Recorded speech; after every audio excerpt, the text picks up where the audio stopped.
কালো বনের সোনা রূপার চুল কুসুমপুর নামের একটা গ্রাম ছিল। সেই গ্রামে আশালতা নামের একটা মহিলা তার স্বামীর সঙ্গে সুখেই বাস করত। আশালতা গর্ভবতী হওয়ার পর থেকে তার স্বামী আশালতার অনেক যত্ন নিতে শুরু করে। তার অনেক ইচ্ছা ছিল তার একটা ছেলে সন্তান হবে, যে তার বংশকে আগে বাড়িয়ে নিয়ে যাবে। কিন্তু তার স্বামী সব সময় আশালতাকে এটাই বলতো, কোনোভাবেই যেন তার কন্যা সন্তান না হয়। যদি এমনটা হয় তাহলে সে আশালতাকে তালাক দিয়ে দেবে, এমনকি নতুন বিয়ে করবে। এসব চিন্তায় আশালতা সব সময় ভয়ে থাকতো, যদি ওর কোনোভাবে মেয়ের সন্তান হয়ে যায় তখন কি হবে। কারণ আশালতাও ছিল এতিম, ওর মা বাবা কেউ ছিল না, এতিমখানায় বড় হয়েছিল।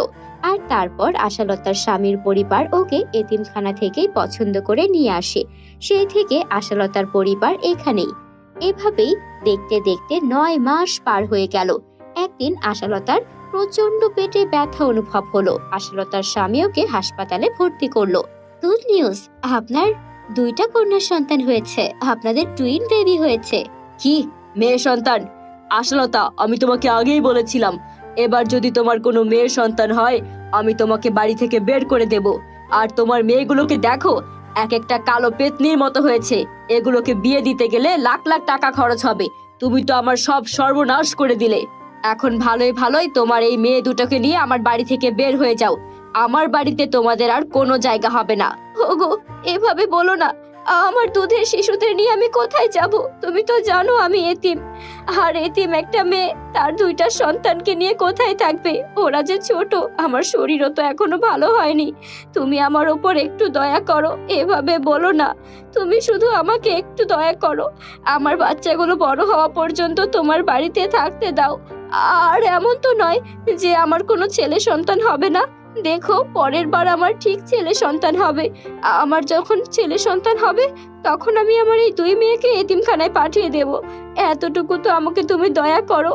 আমি তোমাদের বাড়িতে থেকে তোমাদের সেবা যত্ন করেছি, তোমাদের সঙ্গে এতদিন ধরে আছি।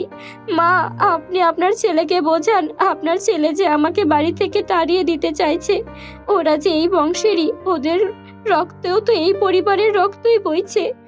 আপনি আমার উপর এতটুকু দয়া করুন মা।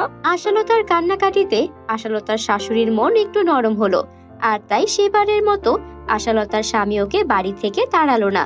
কিন্তু কখনো তার 2 মেয়েকে ওদের বাবা একটুও পছন্দ করতো না। না ওদেরকে ভালো কোনো খাবার এনে দিত, না ওদেরকে ভালো কোনো পোশাক কিনতে দিত। ওদেরকে সব সময় অত্যাচার করত। এমনকি এরপর আশালতার আর কোনো সন্তানই হলো না। আশালতার ওই 2 মেয়েকে নিয়েই বাকি জীবন কাটতে লাগলো। অনেক হয়েছে। তুমি বলেছিলে তোমার আবার ছেলে সন্তান হবে, কিন্তু দেখতে দেখতে 6 বছর পার হয়ে গেল, তোমার গর্ভে এখনো কোনো সন্তান এলো না। তুমি আমার বাড়ি থেকে বের হয়ে যাও, আমি আবারও বিয়ে করব। এভাবে আমি বসে থাকতে পারবো না, বেরিয়ে যাও বলছি।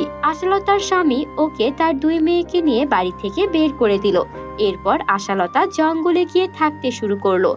ওর মেয়েরা জঙ্গল থেকে ফলমূল কুড়িয়ে আনতো, আর মা মেয়েরা মিলে এসবই খেত। এসব এসব আমার কপালেই ছিল। মেয়েগুলোকে আমি সুখের সংসার দিতে পারলাম না, ওদের বাবার বাড়িতে ওদের জায়গা হলো না। এখন এই জঙ্গলের ফলমূল খেয়েই বা কতদিন চলবে? ওদেরকে পড়ালেখা করাতে হবে, মানুষের মতো মানুষ করতে হবে। আমার এক দুঃখের জীবন কবে শেষ হবে? এভাবে কি আমি মারা যাব? আমার মেয়েগুলোকে একটু সুখ শান্তি না দিতে পেরে এভাবে আর কতদিন? একটা মা তার সন্তানদের সুখের জন্য সব করতে পারে, আমিও তো সব করতে চাই, কিন্তু আমি মনে হয় কিছুই করতে পারবো না। আমার কপালে এত দুঃখ ছিল, আমার মেয়েগুলো এই দুঃখেই তাদের জীবন পার করবে। ওদের এই গায়ের কালো রং, সবাই তো গায়ের রং কালো ফর্সা এসব দিয়েই বিচার করে, কেউ তো মনটা চিন্তা করে না। আমার মেয়েদেরকে আমি যতই শিক্ষিত করাই না কেন, ওরা বড় হলে ওদের এই গায়ের কালো রঙের জন্য ওদেরকে মানুষের কাছে কথা শুনতে হবে। আশালতার কান্না দেখে তার 2 মেয়ে অনেক বেশি কষ্ট পেল। ওরা ঘর থেকে বেরিয়ে জঙ্গলের দিকে দৌড়াতে লাগলো। আপু, আমাদের জীবনটা কেন এভাবে শেষ হয়ে যাচ্ছে? শোন বোন, আমরা এখানে বসে থেকে আর কতদিনই বা মায়েকে এভাবে কষ্ট পেতে দেখবো।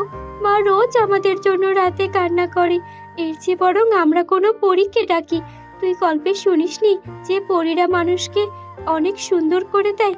আমরা যদি কোনোভাবে কোনো পরীদেরকে দেখতে পাই তাহলে তো পরীর কাছ থেকে আমাদের জীবনটা পরিবর্তন করার জন্য চেষ্টা করতে পারবো, তাই না? হ্যাঁ, এটা তুই ঠিক বলেছিস, কিন্তু আমরা পরীদেরকে কিভাবে ডাকবো? পরীরা কি আমাদের কথা শুনবে?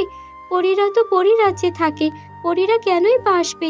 আর তোর কি মনে হয় পরীরা আসলে কি আমাদেরকে সাহায্য করবে? পরীরা অনেক কঠিন কঠিন পরীক্ষা নেয়। হ্যাঁ, পরীক্ষা নিলে আমরাও পরীক্ষা দেব, পরীরা যা বলবে তাই করব। আমাদের গায়ের রং কালো কিন্তু আমাদের মনটা তো নরম। আর আমাদের মাও অনেক ভালো, ভালো মানুষের সঙ্গে সব সময় ভালো হয়। শোন, আমরা আজকে থেকে খুব ভালো ভালো কাজ করব। আমরা জঙ্গলের পশু পাখির সেবা করব, অসহায় মানুষদেরকে দেখলে তাদেরকে সাহায্য করব। দেখবি এমন করতে করতে একদিন আমরা ঠিক পরীর দেখা পেয়ে যাব। ওরা দুই বোন এরপর থেকে গ্রামের অসহায় মানুষদের সেবা করতে থাকে। গরিব দুঃখীদের সেবা করে, অসুস্থ পশু পাখিকে সেবা করে। আর এমন করতে করতে সত্যি সত্যি একদিন ওদের সামনে একটা পরী প্রকট হয়। পরীটা অনেক বেশি আহত ছিল, তার পায়ে ব্যথা পেয়েছিল। ওরা দুই বোন পরীর এই অবস্থা দেখে অনেক খুশি হয়, কিন্তু পরীর কাছে কিছু চাওয়ার আগে দ্রুত পরীর সেবা করার জন্য হলুদের বাটি নিয়ে আসে আর সেই পরীর আঘাতের স্থানে হলুদ লাগাতে থাকে। আরে, আমি তো জানি তোমরা অনেকদিন ধরে অপেক্ষা করছো। তোমরা চাইছো আমার সেবা যত্ন করতে, পরীদের সঙ্গে দেখা করে তোমাদের মনের ইচ্ছা পূরণ করতে। আমার কাছে কিন্তু বেশি সময় নেই, তোমাদের যা চাওয়ার দ্রুত চেয়ে নাও। না পরী, আমরা তো চাই আপনার থেকে কিছু, কিন্তু এখন আপনাকে আগে সুস্থ করতে হবে।